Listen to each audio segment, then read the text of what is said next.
and welcome to another episode of The Focal Thought. My guest today is Teresa Greco. How are you, Teresa? Awesome. And yourself? Good, good. Thanks. Thanks for coming on board today. I'm excited to speak with you.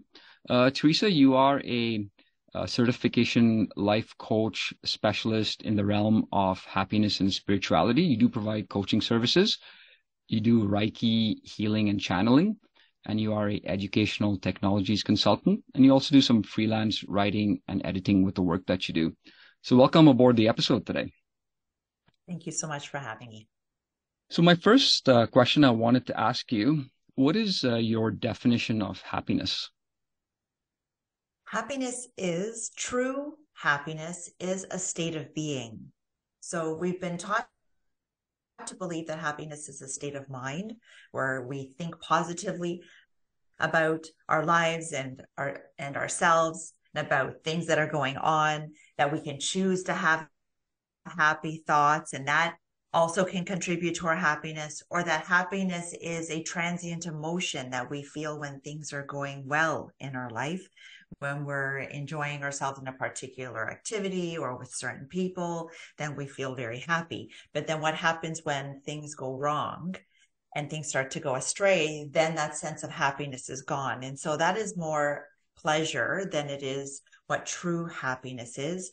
True happiness is a state of being, which means in order for us not to just feel happy, but to actually be happy. And for us to be happy, it means that we need to connect with and nurture all aspects of ourself, our physical, mental, emotional, and spiritual self. That there is a part of us, our spiritual self, that is always loving, at peace, and happy. That part of us is always happy.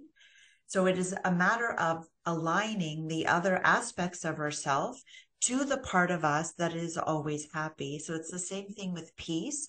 That peace is not something that we find outside of us, but rather it's a place inside of us that is always at peace. And our external environment can provide a vehicle for us to connect with that peace inside of us. So, for example, meditation or being out in nature or practicing yoga or any of those practices that help you to feel at peace.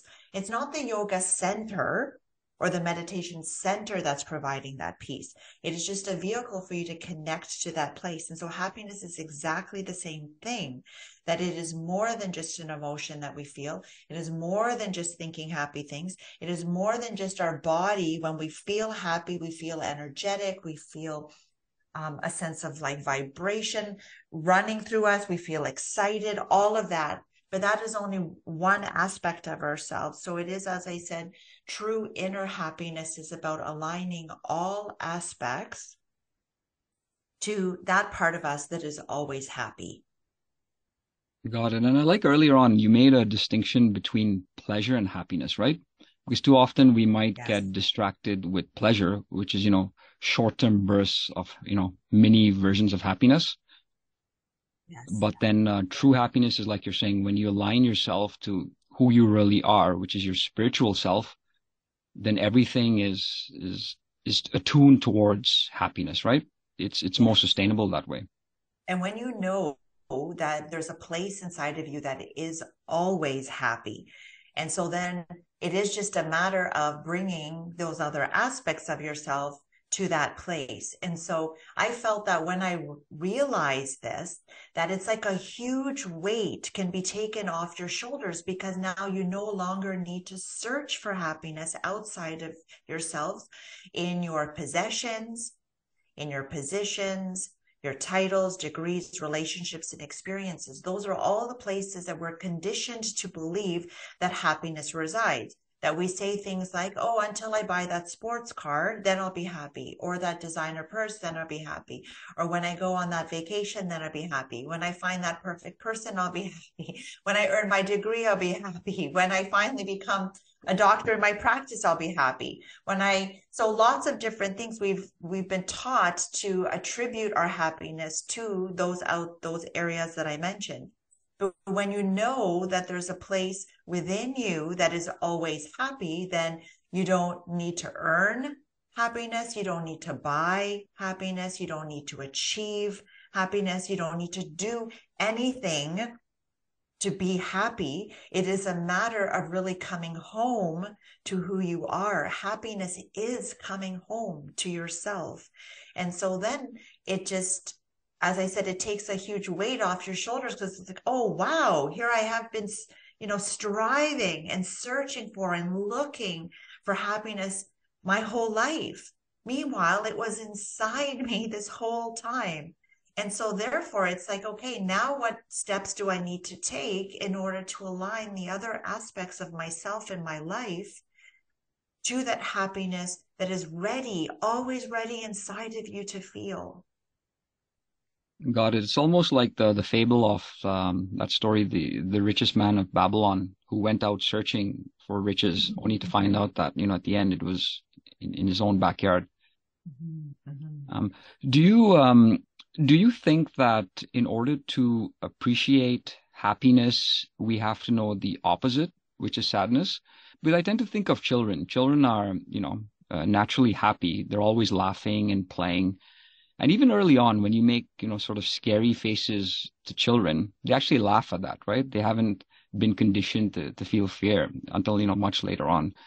So, I see them running around, they're happy, but they might not be aware or appreciate they're happy because they don't know the other side of the coin till, you start growing up and like you're saying, your environment influences you and conditions you.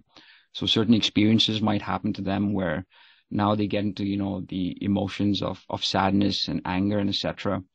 And then, maybe when they go to a birthday party, there's cake and treats and presents and games, then they start to feel happy again.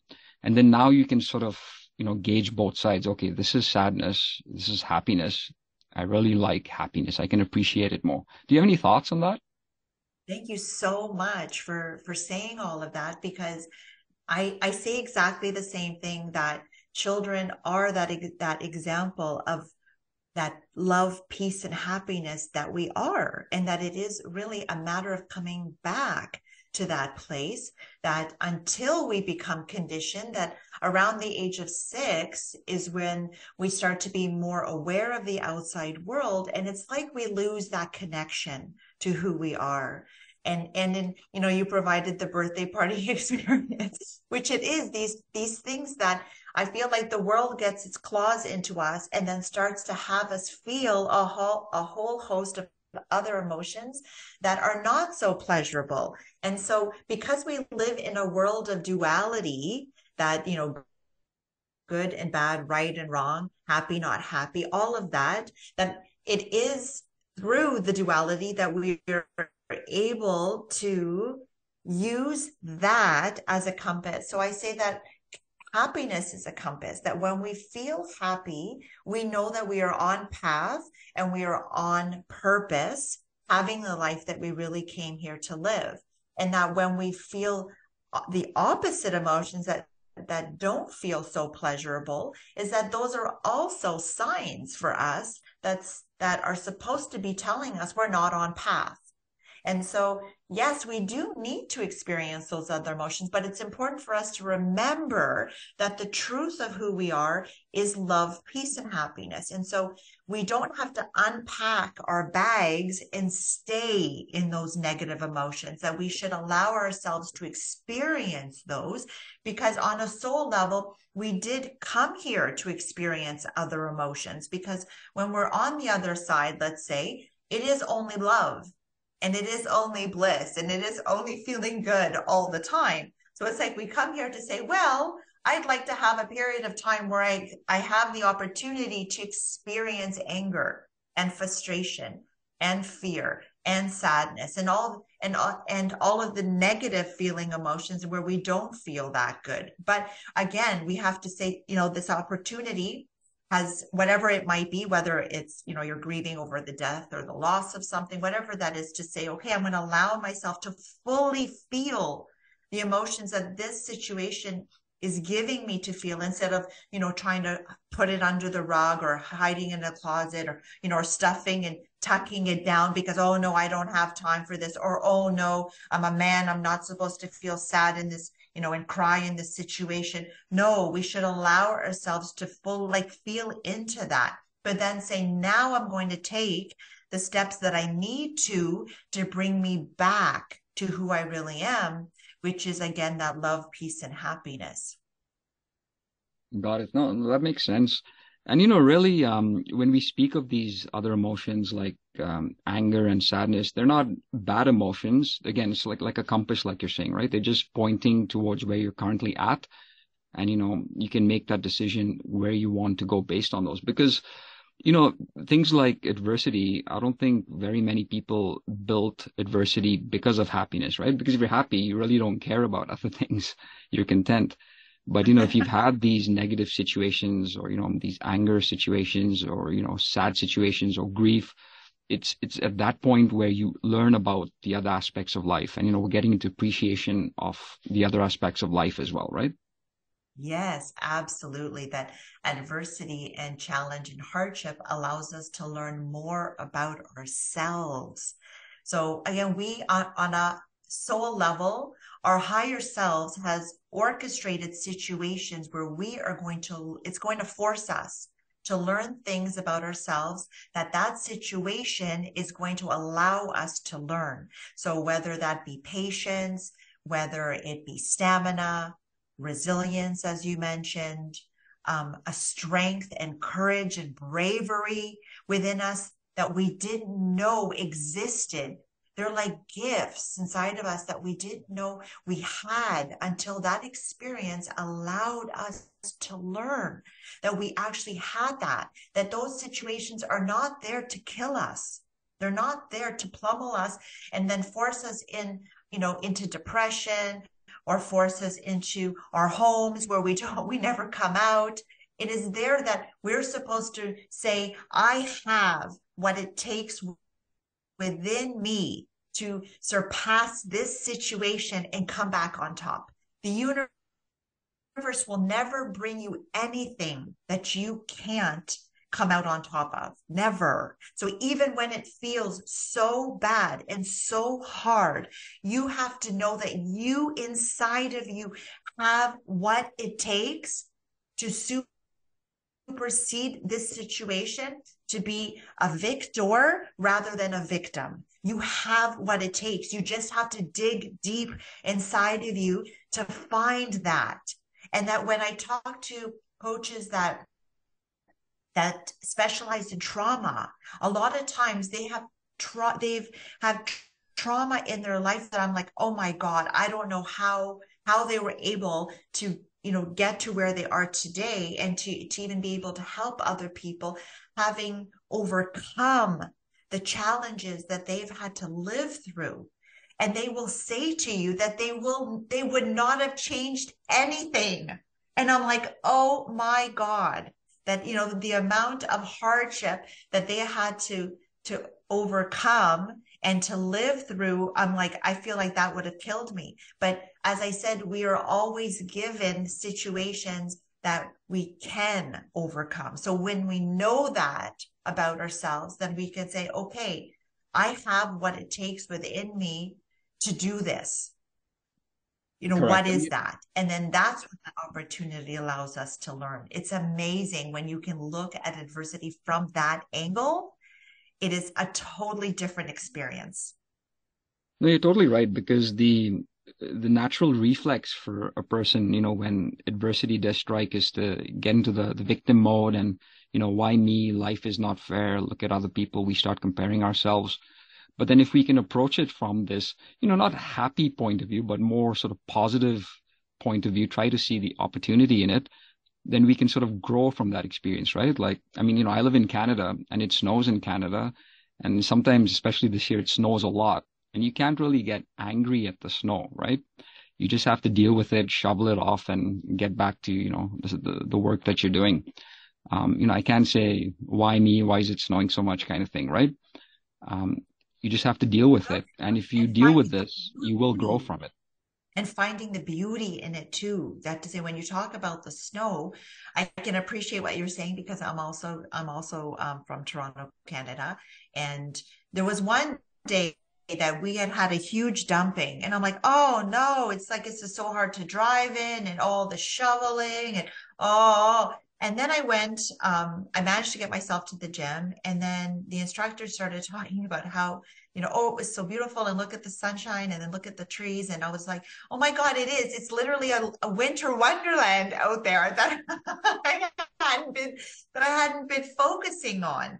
So there is, even in the hardship, there are beautiful parts in it that we see that in natural disasters that happen in parts of the world, that it's like, oh my God, in the earthquake, that happened in Turkey, or the flooding that's happening in different parts of the world, that there are beautiful parts that still come out of those situations where you see people rising up and helping others. And there's like a love and compassion that comes out of a lot of these situations. People maybe in your lives that rise to the occasion to actually help you through the hardship. And then maybe those people that you expected were going to be by your side are not.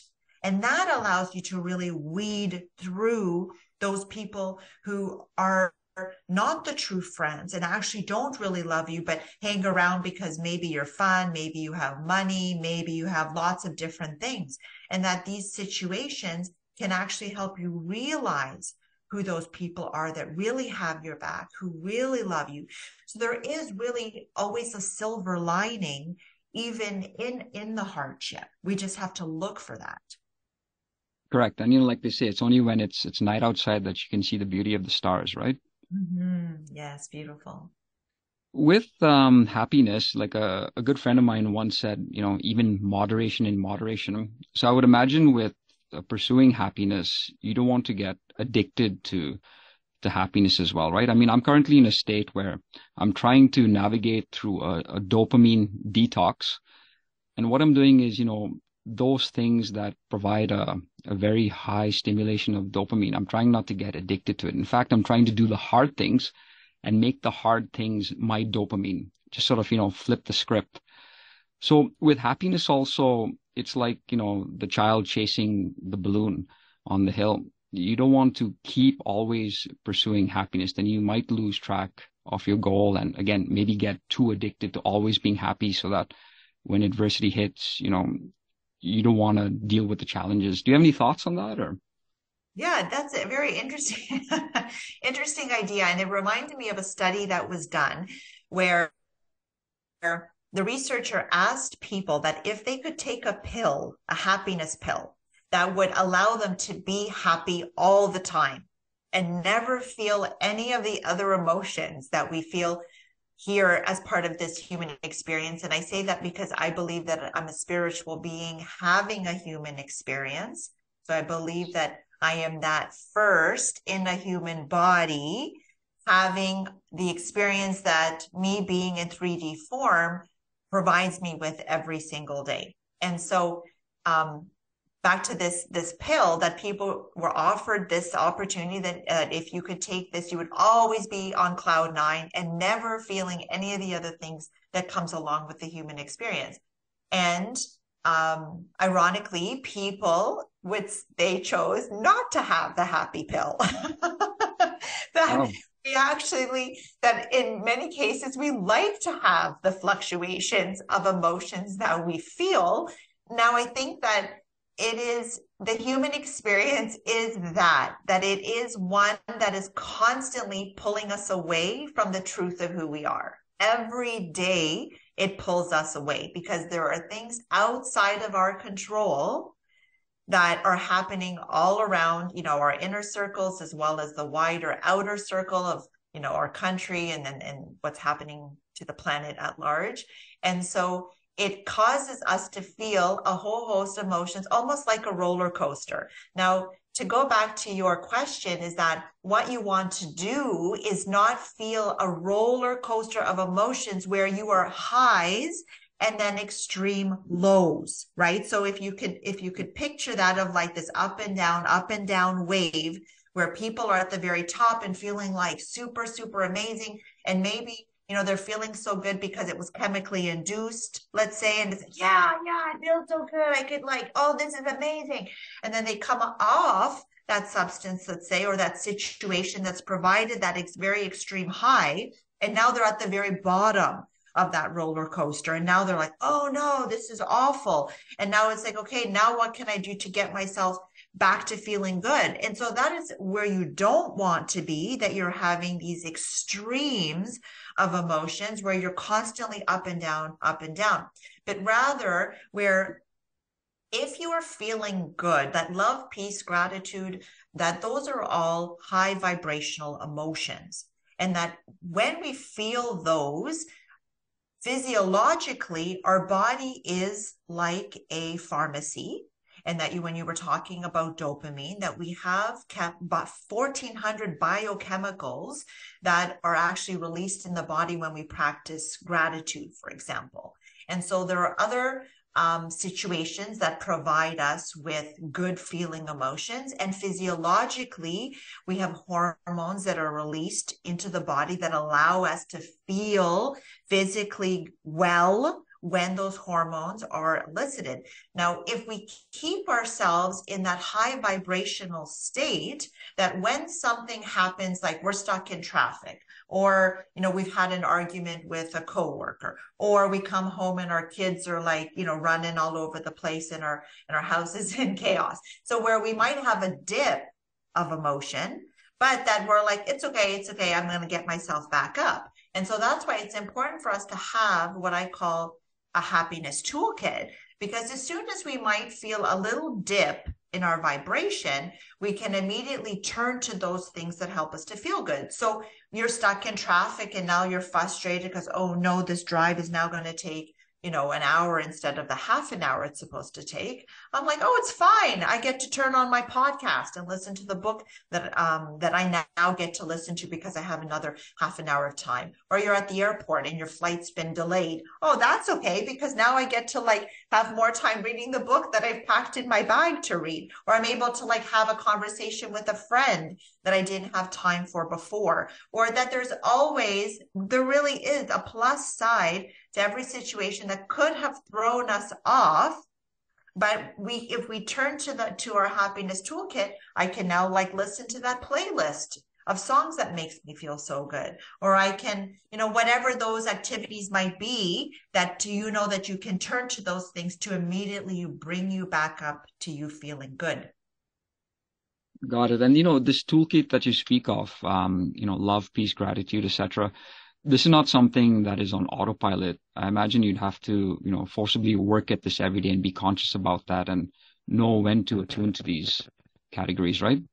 So the toolkit is actually our activities that we know that we can turn to these things, activities and things like a playlist, for example, that we can turn to these things that will immediately help us to bring us back to who we really are. So I want to liken this to the pandemic, that many things were taken away from us, things that people attribute their happiness to. So how do you expect me to be happy if I can't go to restaurants? How do you expect me to be happy if I can't hang out with friends? How do you expect me to be happy if I can't go to sporting events or concerts or lots of different things that were taken away, let's say, that were limited, and now people are like, well, I can't be happy. But our happiness is not in those things. Those things are a vehicle that help us to connect to a place inside of us that is always happy. So when we are at the sporting event, we are completely in the moment.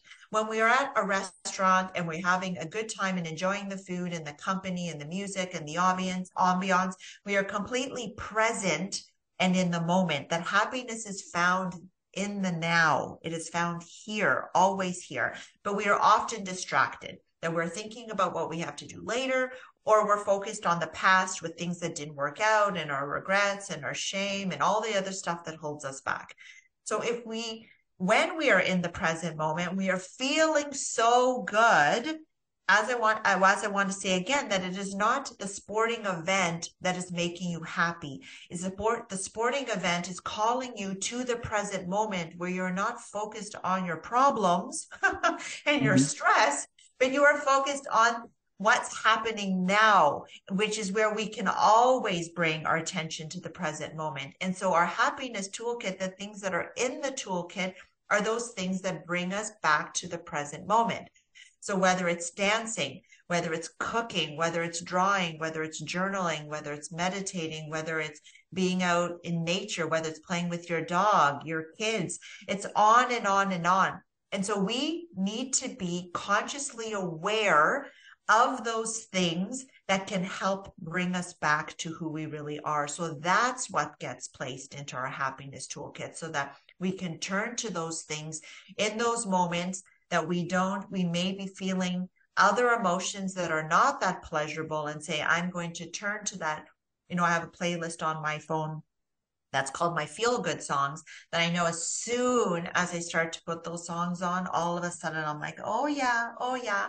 And gratitude can be one of those practices as well that we place in our toolkit, that when we start to focus on all the good things that are happening in our life, then again, it brings us back to the present moment, and it immediately starts to raise our vibration.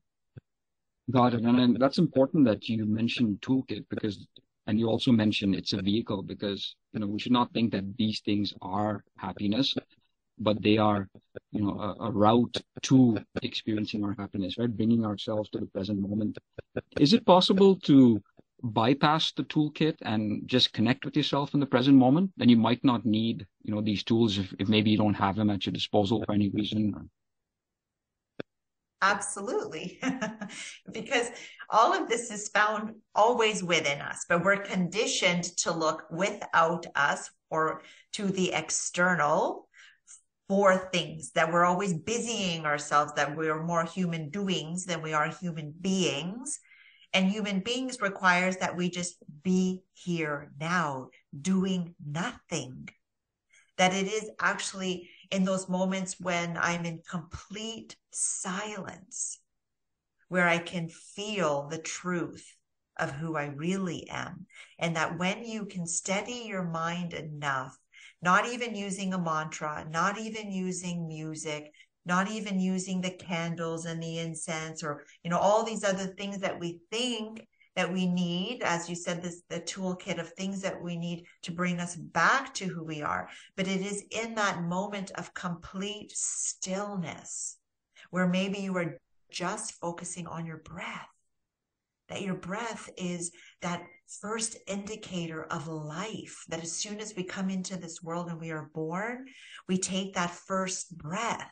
And so that is something that we have with us until the last moment of breath. And so even just coming, and closing our eyes can help us to focus, because when our eyes are open, then we're starting to look outside again, versus just closing our eyes and tuning into the inside. So there are moments where I am just focused on my heartbeat.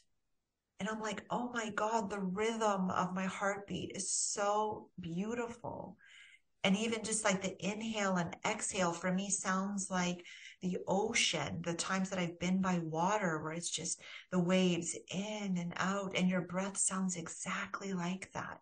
So when we can call ourselves to just being here now in complete stillness, is where we can feel the essence of who we really are, that energetic, infinite, eternal part of us.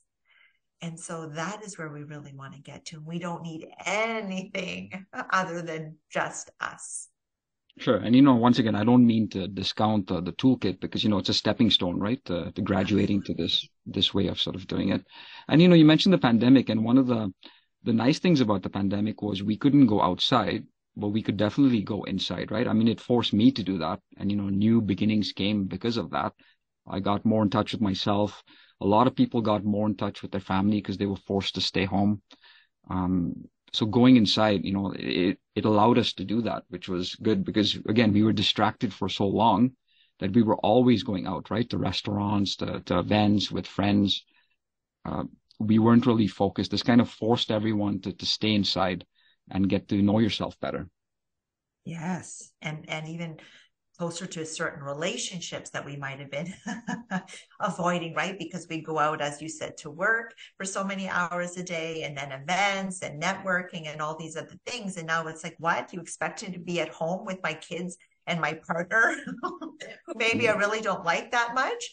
And so it was really an opportunity for us to get in touch, absolutely, with ourselves and our relationships and reevaluating our life, which is what, as you started this interview, that the milestone of turning 40 was that opportunity for me to really take a look at the life that I was living and whether I was happy. And I really wasn't. I wasn't feeling fulfilled, even though my life checked off all the boxes that society, family, culture, religion tell you need in order to have a happy life, that my life looked perfect on the outside, yet feeling unhappy and unfulfilled. And so if people used it as an opportunity to reevaluate their life, and I loved asking people that question, that in the middle of the pandemic, how is this awakening to yourself and the life that you are living? How is this providing that opportunity for you to really